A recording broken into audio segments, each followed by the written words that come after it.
বিসমিল্লাহির রহমানির রহিম। একটু বসেন আপনারা, স্লোগান পরে দিয়ে বসেন, সবাই একটু বসেন।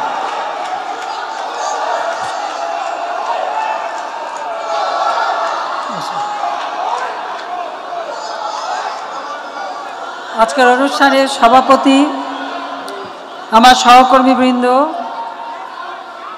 শ্রমিক সংগঠনের নেতৃবৃন্দ, মালিক সংগঠনের নেতৃবৃন্দ এবং আমার শ্রমজীবী ভাই ও বোনেরা, এই হলে যারা উপস্থিত আছেন, এছাড়া সমগ্র বাংলাদেশে এবং বিদেশেও আমাদের যারা শ্রমিক ভাই বোনেরা উপস্থিত সুধী মণ্ডলী, আসসালামু আলাইকুম, শুভ সকাল।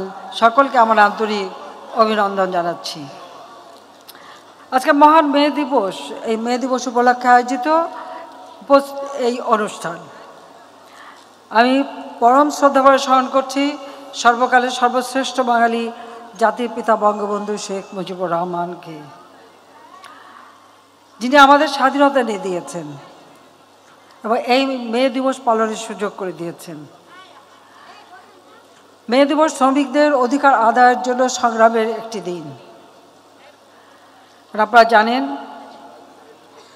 যে যুক্তরাষ্ট্রে শিকাগো শহরে হে মার্কেটে শ্রমিকদেরকে কোনো কর্মঘণ্টা ছিল না, অমানবিক পরিশ্রম করতে হতো, তারা নির্যাতিত হতো, তার প্রতিবাদ করেছিল, সংগ্রাম করেছিল, তাদের জীবনও দিতে হয়েছিল। তাদের দাবি ছিল মাত্র 8 ঘন্টা তারা কাজ করবে একটানা। আর এই 8 ঘন্টা সময়ের দাবিতেই তাদের এই আন্দোলন। আর এই আন্দোলন করতে যে সেই যুক্তরাষ্ট্রের পুলিশের হাতে তাদের জীবন দিতে হয়েছিল। সেই দিন যারা শ্রমিকদের অধিকারের জন্য সংগ্রাম করেছিলেন, শ্রমের উপযুক্ত মূল্য এবং দৈনিক 8 ঘন্টা কাজের জন্য এই দাবি নিয়ে যারা সংগ্রাম করেছিলেন এবং যারা জীবন দিয়েছেন, আমি তাদেরকেও আজকের দিনে স্মরণ করি। কারণ তাদের এই মহান আত্মত্যাগের বিনিময়ে আমাদের শ্রমিক শ্রেণী পেয়েছেন তাদের অধিকার। জাতির পিতা বঙ্গবন্ধু শেখ মুজিব স্বাধীনতার পর এই মে দিবসকে প্রথম শ্রমিক সংহতি দিবস হিসেবে ঘোষণা দিয়েছিলেন এবং রাষ্ট্রীয়ভাবে স্বীকৃতি দিয়েছিলেন। আমি জাতির পিতা বঙ্গবন্ধু শেখ মুজিবের প্রতি শ্রদ্ধা জানাই জাতীয় 4 নেতার প্রতি, 30 লক্ষ শহীদের প্রতি, 2 লক্ষ মা বোনের প্রতি। অত্যন্ত বেদনার সাথে স্মরণ করি 15ই আগস্ট। জাতির পিতা বঙ্গবন্ধু শেখ মুজিব একটা যুদ্ধ বিধ্বস্ত দেশ গড়ে তোলার দায়িত্ব হাতে নিয়েছিলেন। সময় পেয়েছিলেন মাত্র 3 বছর 7 মাস। 15ই আগস্ট বাংলাদেশের রাষ্ট্রপতি জাতির পিতা বঙ্গবন্ধু শেখ মুজিবকে নির্মমভাবে হত্যা করা হয়। একই সাথে হত্যা করা হয়েছে আমার মা বেগম ফজিলাতুন্নেছা মুজিবকে। আমার ছোট 3 ভাই মুক্তিযোদ্ধা ক্যাপ্টেন শেখ কামাল, লেফটেন্যান্ট শেখ জামাল এবং 10 বছরের ছোট্ট ভাইটি রাসেলকে পর্যন্ত ঘাতকের দল নির্মমভাবে হত্যা করে। হত্যাকারী কামাল জামালের নবপরিণীত বধূ সুলতানা কামাল এবং পারমিন জামাল রুজিকে। আমার একমাত্র চাচা আবু নাসের, শেখ আবু নাসের, তিনি মুক্তিযোদ্ধা, পঙ্গু ছিলেন। ঘাতকের দল তাকেও হত্যা করে। রাষ্ট্রপতি মিলিটারি সেক্রেটারি ছুটে এসেছিলেন, ব্রিগেডিয়ার জামিলকে হত্যা করে। পুলিশ অফিসার সিদ্দিকুর রহমানকে হত্যা করে। এভাবেই আরও আমার মেজ ফুপুর বাড়ি, সেজ ফুপুর বাড়ি আক্রমণ করে 18 জন মানুষকে নির্মমভাবে 15ই আগস্ট হত্যা করা হয়। আমি তাদের আত্মার মাগফিরাত কামনা করি। আমার ছোট বোন রেহানা আর আমি বিদেশে ছিলাম, তাই বেঁচে গিয়েছিলাম, দেশে আসতে পারিনি। অবৈধভাবে সংবিধান লঙ্ঘন করে মার্শাল ল জারি করে যারা ক্ষমতা এসেছিল, আমাদেরকে তারা আসতে দেয়নি। আমার ছোট বোনের পাসপোর্টটাও দেয়নি। তারপর 81 সালে বাংলাদেশ আওয়ামী লীগ আমাকে তাদের অবর্তমানে যখন সভাপতি নির্বাচিত করে, একরকম জোর করে আমি দেশে ফিরে আসি। একটাই লক্ষ্য ছিল, জাতির পিতা এদেশকে স্বাধীন করেছিলেন দেশের মানুষের ভাগ্য পরিবর্তনের জন্য। তিনি সবসময় মেহনতি মানুষের কথাই বলতেন। আমাদের কিষানি, শ্রমিক, মোটে মজুর, তাদের কথাই তিনি ভাবতেন। এবং তাদের ভাগ্য পরিবর্তনের জন্যই ছিল জাতির পিতার সংগ্রাম। 1973 সালে আলজিয়ার্সে ন্যাম সম্মেলন হয়, সেখানে তিনি ভাষণ দিয়েছিলেন। সেই ভাষণে তিনি বলেছিলেন, আমি কোট করছি, যে বিশ্ব আজ দুভাগে বিভক্ত, শোষক ও শোষিত, আমি শোষিতের পক্ষে, আনকোট। জাতিপিতা তার এ কণ্ঠ সোচ্চার করেছিলেন শোষিত মানুষের মুক্তির জন্য, যা শুরু করেছেন এই বাংলাদেশ থেকে। এদেশের মানুষের জীবনের যে বৈষম্য, সেই বৈষম্য তিনি দূর করতে চেয়েছিলেন। বাংলাদেশে আসলে তখন আমাদের দেশে, আমাদের এই ভূখণ্ড, এই অঞ্চলে তেমন কোনো শিল্প কলকারখানা কোনো কিছুই ছিল না। যুদ্ধের সময় দেশটা ছিল সম্পূর্ণ ধ্বংসপ্রাপ্ত। কোনো রিজার্ভ মানি ছিল না, কারেন্সি নোট ছিল না, যুদ্ধকালীন সময়ে খেতে ফসল ফলেনি। শিল্প কলকারখানার অধিকাংশ মালিক তারা ছিল পাকিস্তানি, তারা সেগুলি ফেলে দিয়ে চলে যায়। স্বাধীনতার পর মা যেমন একটা রুগ্ন সন্তানকে বুকে নিয়ে লালন পালন করে সুস্থ করে গড়ে তোলে, ঠিক সেইভাবে জাতিপিতা বঙ্গবন্ধু শেখ মুজিব স্বাধীনতার পরপরই শূন্য হাতে একটা যুদ্ধ বিধ্বস্ত দেশ গড়ে তোলার দায়িত্ব হাতে নিয়েও সকল পরিত্যক্ত কলকারখানা জাতীয়করণ করেন এবং শ্রমিকদের অধিকার নিশ্চিত করবার পদক্ষেপ নেন। তাদের কর্মসংস্থান যাতে ঠিক থাকে সেই পদক্ষেপটাই তিনি হাতে নিয়েছিলেন এবং শ্রমিকদের স্বার্থ রক্ষার জন্য মঞ্জুরি কমিশন গঠন করেন, মে দিবসে সরকারি ছুটি ঘোষণা করেন এবং আন্তর্জাতিক সংস্থা আইএলও সদস্যপদ 1972 সালেই আমরা অর্জন করি। এবং শুধু তাই না, তিনি আইএলও অর্থাৎ আন্তর্জাতিক শ্রম সংস্থার সদস্যপদ গ্রহণ করার সাথে সাথে এর প্রোটোকল এবং কনভেনশনগুলি সই করেন এবং সেগুলি মেনেই শ্রমিকদের অধিকার নিশ্চিত করবার পদক্ষেপ নেন। 1 মে 1972 সাল মে দিবস উপলক্ষে জাতির উদ্দেশ্যে জাতিপিতা বঙ্গবন্ধু শেখ মুজিব ভাষণ দিয়েছিলেন। আমি কোট করছি, কোট, আপনাদের পরিশ্রম করতে হবে, উৎপাদনের লক্ষ্য অর্জন করতে হবে, দেশের সম্পদ বাড়িয়ে আমরা জীবনযাত্রার প্রকৃত উন্নয়ন করতে সক্ষম হব। শত শত বছর ধরে আমরা একটি নিকৃষ্ট উপনিবেশ ও বিদেশিদের বাজার হিসেবে লুণ্ঠিত হয়েছি। বিদেশিরা দেশের অর্থনীতিকে জনগণের প্রয়োজনের উপযোগী করে গড়ে তোলেননি। এরপরে ইহাইয়ার বর্বর সৈন্যরা আমাদের অর্থনৈতিক কাঠামোকে সম্পূর্ণরূপে ধ্বংস করে দিয়ে গেছে। গণপ্রজাতন্ত্রী বাংলাদেশ সরকার এক ভয়াবহ পরিস্থিতির মধ্য দিয়ে দেশের অর্থনীতিকে পুনর্গঠনের কাজে হাত দিয়েছে, আনকোট। তিনি নিজের ভাষণেই বলে গেছেন কীরকম ভয়াবহ পরিস্থিতি তখন আমাদের ছিল, কিন্তু তারপর তিনি থেমে যাননি, তিনি কাজ করেছেন। কাজে খেটে খাওয়া মানুষ, তাদের ভাগ্য পরিবর্তনই আওয়ামী লীগের সবসময় লক্ষ্য। কাজে আমরাও সবসময় সে পদক্ষেপ নিই এবং জাতিপিতা যখন দেশটাকে গড়ে তুলেছেন তখন যে সমস্ত মালিক বাংলাদেশে ছিল, তিনি একটা অর্ডার জারি করেছিলেন যে শিল্প কলকারখানা সেই মালিকরা ফেরত পাবে, আর যেগুলি মালিকানাবিহীন সেগুলি তো সরকারি চালাবে। সেই ব্যবস্থাটাও তিনি করেছিলেন, বেসরকারি খাতকেও তিনি গুরুত্ব দিয়েছিলেন। তিনি না মাত্র 9 মাসের মধ্যে আমাদের একটি সংবিধান দেন। এই সংবিধানের 13 অনুচ্ছেদে আমাদের অর্থনৈতিক নীতিমালা কী সেটা কিন্তু স্পষ্ট বলা আছে। সেখানে যেমন সরকারি প্রতিষ্ঠান থাকবে, সমবায় হবে এবং বেসরকারি খাতও থাকবে, অর্থাৎ অর্থনীতিকে বহুমুখী করে মানুষের কর্মসংস্থান বৃদ্ধি করা এবং মানুষের জীবনমান উন্নত করা, সেটাই ছিল জাতির পিতার লক্ষ্য। সেই লক্ষ্য নিয়েই তিনি কাজ করেছেন। 21 বছর পরে আওয়ামী লীগ সরকার গঠন করে। আমরা সরকার গঠন করি, আমাদের সবথেকে বড় কাজ হলো মানুষের কল্যাণ করা এবং সেই প্রচেষ্টাই আমরা হাতে নিয়েছিলাম। আমরা আমাদের দেশকে এগিয়ে নিয়ে যেতে চাই। 2008 নির্বাচনী ইস্তাহারে ঘোষণা দিয়েছিলাম আমরা ডিজিটাল বাংলাদেশ গড়ে তুলব। আর 96 সালে যখন প্রথম সরকার গঠন করলাম, আসলে বিরোধী দলে থাকতেই আমি দেখেছি যেমন আমাদের যারা শ্রমিকরা কাজ পেত, আমি অনেক কারখানা ঘুরেছি, আমি গার্মেন্টস শ্রমিকদের অবস্থা দেখেছি। তাদের মজুরি ছিল মাত্র 800 টাকা। একজন মালিককে জিজ্ঞেস করলাম যে এই 800 টাকা একটা মানুষের জীবন চলে কীভাবে। 96 সালে সরকার এসেই আমরা কিন্তু তা বাড়িয়েছিলাম এবং যতবার সরকার এসেছি ততবারই বৃদ্ধি করেছি।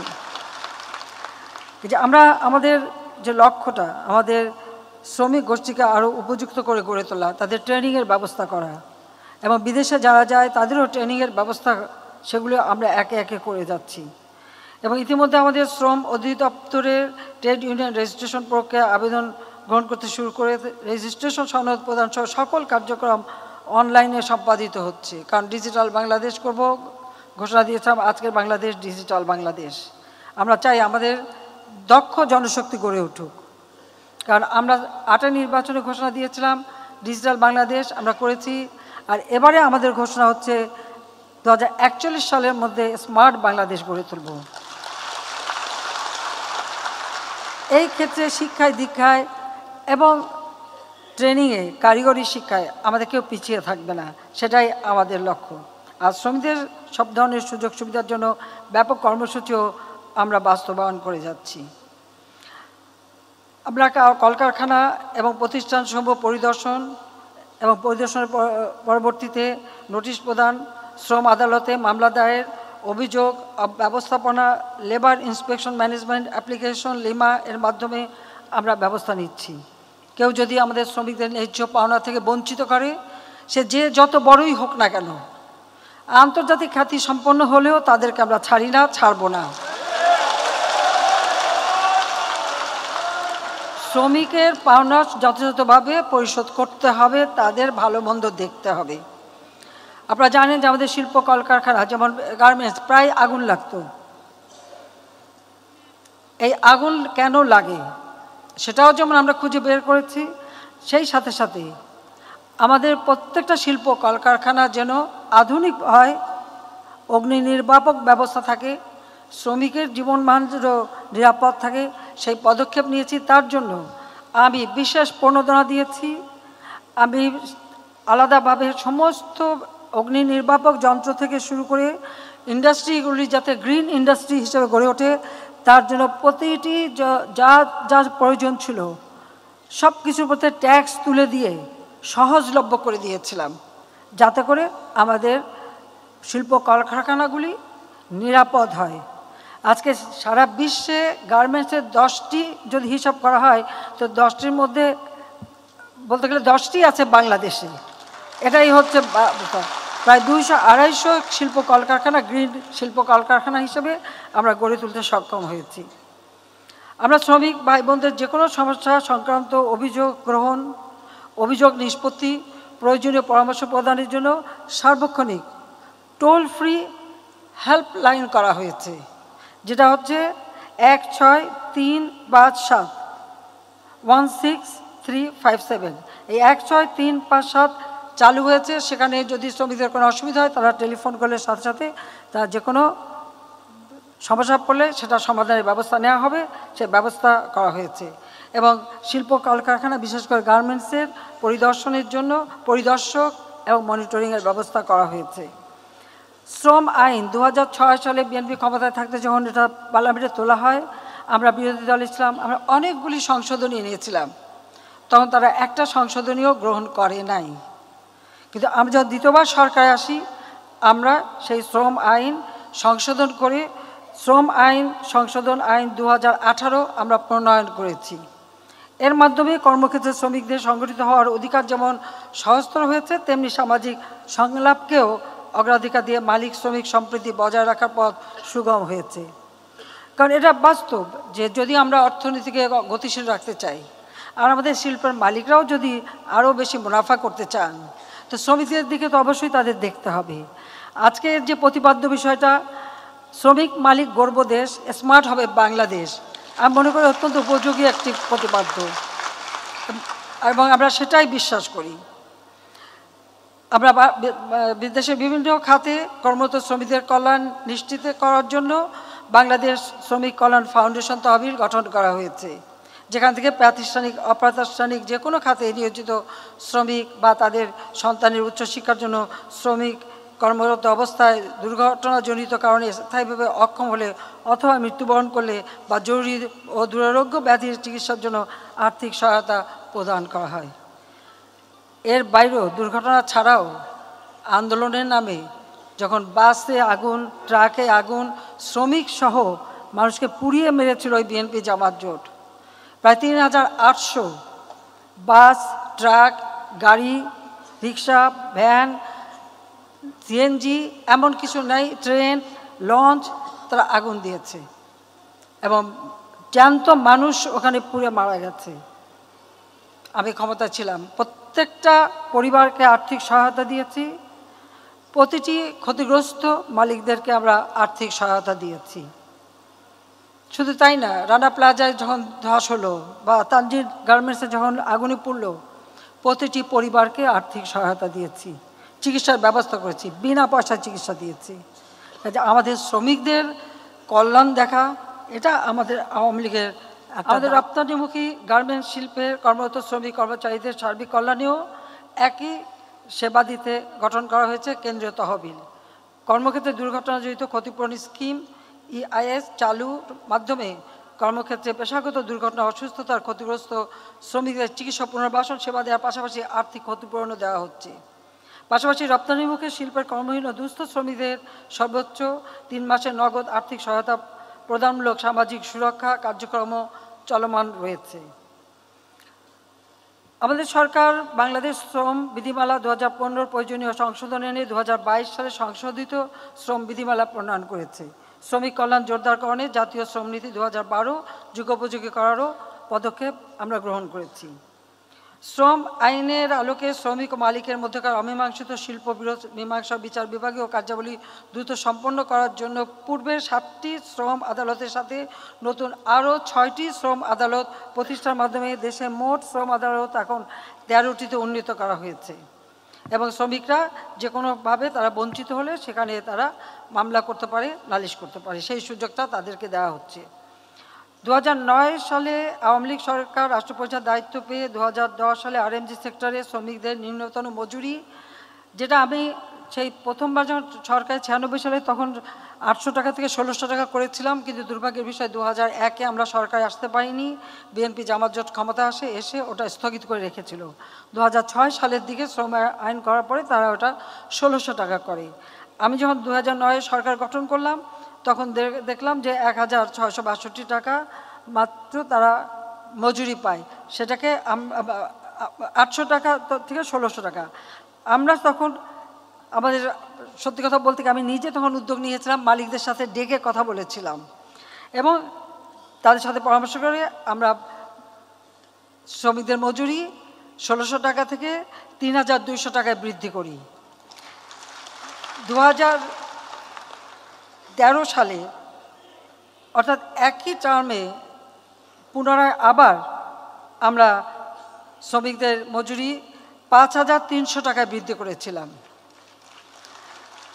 এরপর 2014 সরকারে আসে আবার পুনরায় এসে 2018-19 অর্থ বছরে আমরা পুনরায় আমাদের মজুরি, শ্রমিকদের মজুরি 8300 টাকায় বৃদ্ধি করি।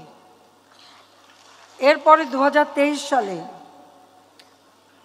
যখন কোভিড-19-এর অতিমারি দেখা গিয়েছে, সেই সময় আমরা যেমন মালিকদেরকে প্রণোদনা দিয়েছি, স্বল্প সুদে ঋণ দিয়েছি, পাশাপাশি আমাদের গার্মেন্টস শ্রমিক বা শ্রমজীবী মানুষ তাদের জন্য বিশেষভাবে তাদের মজুরি আমরা কারো হাতে না দিয়ে বাংলাদেশ ব্যাংকের মাধ্যমে সরাসরি আমাদের শ্রমিক মেয়ে এবং ছেলে সকলের জন্য তাদের মোবাইল ফোন অথবা তাদের অ্যাকাউন্টে সরাসরি আমরা টাকা জমা দিয়েছি, সরাসরি তাদের মজুরি তাদের হাতে পৌঁছে দিয়েছি এবং শিল্প কলকারখানা যাতে বন্ধ না হয় সেগুলি চালু রাখার জন্য যথাযথ ব্যবস্থা নিয়েছি এবং ভিন্ন ধর্মে কী কী উৎপাদন করা যায় সে পরামর্শ দিয়ে সেই সুযোগটাও আমরা সৃষ্টি করে দিয়েছি। অর্থাৎ কোভিড-19-এর যেখানে সারা বিশ্ব স্থবির, বাংলাদেশ কিন্তু স্থবির হয়নি এবং তাদের সব ধরনের সুরক্ষা বিনা পয়সায় টেস্টিং করা এবং তাদের ভ্যাকসিনের ব্যবস্থা করা এবং কর্মক্ষেত্রে একটা উপযুক্ত স্বাস্থ্যসম্মত পরিবেশে যাতে কাজ করতে পারে সেই সুযোগটাও আমরা সৃষ্টি করে দিয়েছি। সেই সাথে সাথে আমরা এবারে 2023 সালে যেহেতু ইউক্রেন রাশিয়া যুদ্ধ, স্যাংশন, কাউন্টার স্যাংশন এবং এই অতিমারি কোভিড-19-এর, এখন তো আবার ইসরায়েল আক্রমণ করে প্যালেস্টাইনিদের উপর গণহত্যা চালাচ্ছে, এই সার্বিক কারণে যে মুদ্রাস্ফীতি দেখা দিয়েছে সেটা মোকাবেলা করার জন্য জীবনযাত্রা যাতে চালু থাকে স্বাভাবিকভাবে সকলের বেতন আমরা যেমন 5% বাড়িয়েছি, কিন্তু আমাদের শ্রমজীবী মানুষের জন্য আমরা এই মজুরি 12,500 টাকায় উন্নীত করেছি 8,000 থেকে, অর্থাৎ 8,300 থেকে 12,500 টাকায় উন্নীত করে দিয়েছি। পাশাপাশি আমাদের শুধু গার্মেন্টস সেক্টর না, অন্যান্য 44টি বেসরকারি সেক্টর, সেখানেও 42টি সেক্টরে নিম্নতম মজুরি পুনর্নির্ধারণ করা হয়েছে। সে সাথে যাতে আমাদের যারা মেয়েরা কাজ করে মাতৃত্বকালীন ছুটির ব্যবস্থা, টিফিনের ব্যবস্থা, তাদের শিশু দিবাযত্ন কেন্দ্র থেকে শুরু করে সব ধরনের সুযোগ যাতে মালিকরা করে দেয় সেই ব্যবস্থাটাও আমরা করেছি। সেইভাবেই আমরা আমাদের শ্রমিকদের কাজ করার ব্যবস্থা করে যাচ্ছি। আমি একটি কথা আমি বলতে চাই, যেখানে আমাদের মালিক শ্রেণী আছেন তাদের আমি বলবো, আপনারা কারখানা তৈরি করেন, এটা আমাদের শ্রমিক ভাই বোনদেরও জানা উচিত যে কারখানা তৈরি করে শিল্প কলকারখানা বা যাই করুক মালিকরা করছেন, তারা সেখানে বিনিয়োগ করে কিসের আশায়? তারা উৎপাদন বাড়াবে, ব্যবসা করবে, লাভ করবে, সেটাই তো তাদের উদ্দেশ্য। সেই সাথে সাথে শ্রমিকদেরও আমি বলবো যে শ্রমিকরা সেখানে কাজ পান, আর যে প্রতিষ্ঠান আপনাদের কাজের সুযোগ করে দিচ্ছে, আপনাদের রুটি রুজির ব্যবস্থা করে দিচ্ছে, ভাত কাপড়ের ব্যবস্থা করে দিচ্ছে, তাদেরও যেমন দায়িত্ব আছে, সেই সাথে মালিকদেরও দায়িত্ব আছে যে শ্রমিকরা তাদের শ্রম দিয়ে উৎপাদন বাড়িয়ে তাদের জীবন জীবিকা বা জীবনকে উন্নত করা অথবা বিলাসবহুল জীবনের সুযোগ করে দিচ্ছে, তারা একটু বিলাসিতা একটু কমিয়ে শ্রমিকদের দিকে বিশেষ নজর দেবে, সেটাই আমি চাই। আমরা কোভিড-19 সময় যে প্রণোদনা দিয়েছি সেখানেও তো আমরা ভর্তুকি দিয়েছি, মাত্র 4% ইন্টারেস্টে আমরা ঋণ দিয়েছি মালিকদের, যেন আমার শিল্প কলকারখানা বন্ধ না হয়। ধীরে ধীরে তারা সেটা পরিশোধ করছেন। এই প্রণোদনা প্যাকেজ ঘোষণা করার ফলে কারো ব্যবসায় কিন্তু ক্ষতি হয়নি, আবার শ্রমিকরাও তাদের মজুরিটা নিয়মিত পেয়েছেন। কাজে এখানে আমি বলবো, আমি জানি আমাদের দেশে কিছু কিছু ভাড়াটা লোক, আমি বলবো কথায় কথায় তারা শ্রমিকদের নিয়ে রাস্তায় নামার চেষ্টা করে। এখন যে কারখানা আপনার ভাত কাপড়ের ব্যবস্থা করছে, কাজের ব্যবস্থা করছে, জীবন জীবিকার ব্যবস্থা করছে, সেই কারখানা নিজেরা যদি ধ্বংস করতে যান, ভাঙাচোরা, আগুন দেওয়া বা এই ধরনের কাজ করেন, তাহলে ক্ষতিকার হচ্ছে, নিজের ক্ষতি হচ্ছে, পরিবারের ক্ষতি হচ্ছে, দেশের ক্ষতি হচ্ছে, মালিকদেরও ক্ষতি হচ্ছে। তবে মালিকদের তো আর ওই একটা ব্যবসা থাকে না, আরও ব্যবসা থাকে, তারা হয়তো পুষিয়ে নিতে পারেন, কিন্তু আপনাদের নিজেদের ক্ষতি তো নিজেরা করেন। আমাদের দেশে আমাদের শ্রমিক শ্রেণীর দাবির জন্য বা কথা বলার জন্য তো আমরা আছি, আমরা কিন্তু বলি। আমি প্রধানমন্ত্রী শুধু না, আমি জাতির পিতা বঙ্গবন্ধু শেখ মুজিবের মেয়ে, আমি সেইভাবেই নিজেকে বিবেচনা করি।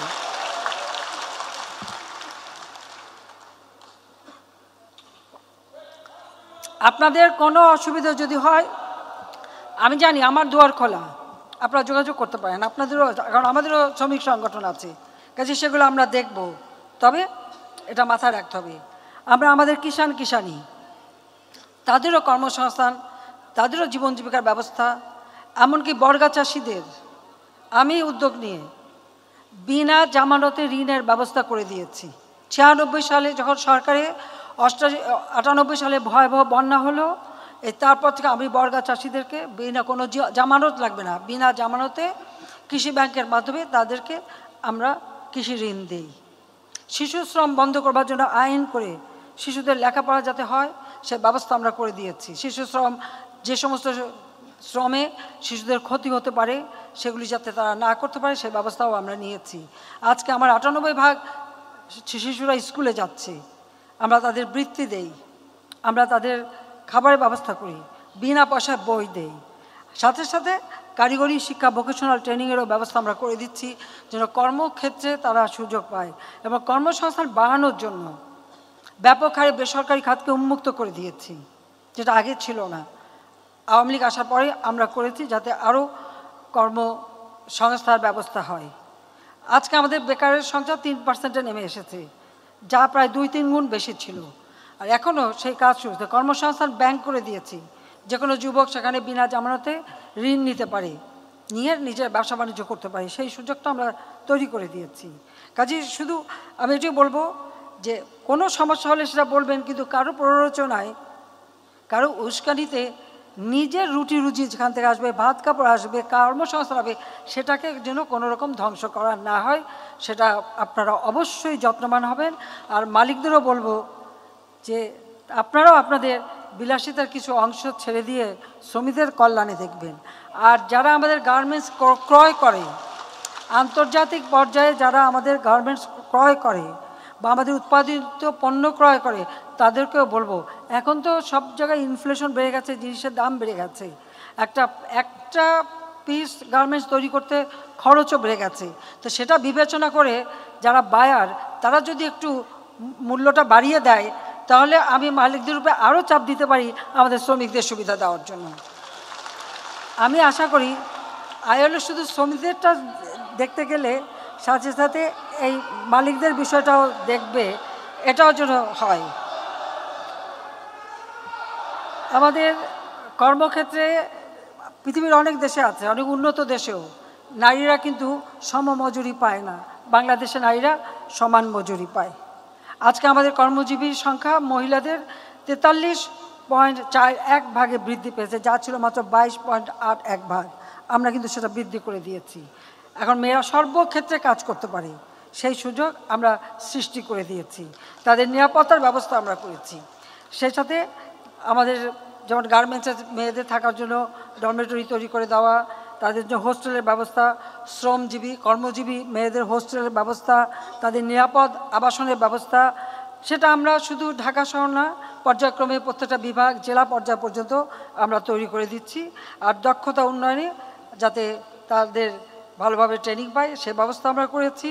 আমরা আমাদের ক্ষুদ্র নৃগোষ্ঠী তাদের এবং তাদের পরিবারের সদস্যদের কল্যাণে এবং দক্ষতা উন্নয়ন কার্যক্রম জোরদার করতে রাঙামাটি খাগড়ায় একটা বহুবিধ সুবিধা সহ শ্রম কল্যাণ কমপ্লেক্স নির্মাণ করা হয়েছে। নারায়ণগঞ্জে 1530 জনের ধারণ ক্ষমতা সম্পন্ন 2টি বহুতল কর্মজীবী শ্রমজীবী মহিলা হোস্টেল এবং 5 শয্যার হাসপাতাল সুবিধা সহ শ্রম কল্যাণ কেন্দ্র নির্মাণ করা হয়েছে। তাছাড়া আমাদের সারা বাংলাদেশে কমিউনিটি ক্লিনিকের মাধ্যমে যে কেউ বিনা পয়সায় চিকিৎসা পাচ্ছেন, 20-30 ধরনের ঔষধ আমরা বিনা পয়সায় দিচ্ছি। কারণ আওয়ামী লীগ তো খেটে খাওয়া মানুষের দল। আওয়ামী লীগ কিন্তু ওই ক্ষমতার উত্তরণ ঘটিয়ে আসেনি, মাটি মানুষের থেকে এসেছে। কাজে আমরা আমাদের দেশের মানুষের জন্য এই কাজ করি। আইএলওর কনভেনশন যতগুলি জাতির পিতা বঙ্গবন্ধু করে গিয়েছিলেন, এরপরে বাকি যতগুলি কনভেনশন এবং প্রোটোকল আওয়ামী লীগ ক্ষমতায় এসে সেগুলি আমরা সই করেছি। এটা কিন্তু আমরা করেছি, এমনকি আমেরিকাও কিন্তু করে নাই, আমেরিকা করে নাই। যদিও তারা প্রশ্ন ওঠে আমাদের কাছে শ্রমিকের কল্যাণ, আমি যদি জিজ্ঞেস করি যে তারা কয়টা আইএলও কনভেনশন বা প্রোটোকল সই করেছে, তার বোধহয় জবাব দিতে পারবে না।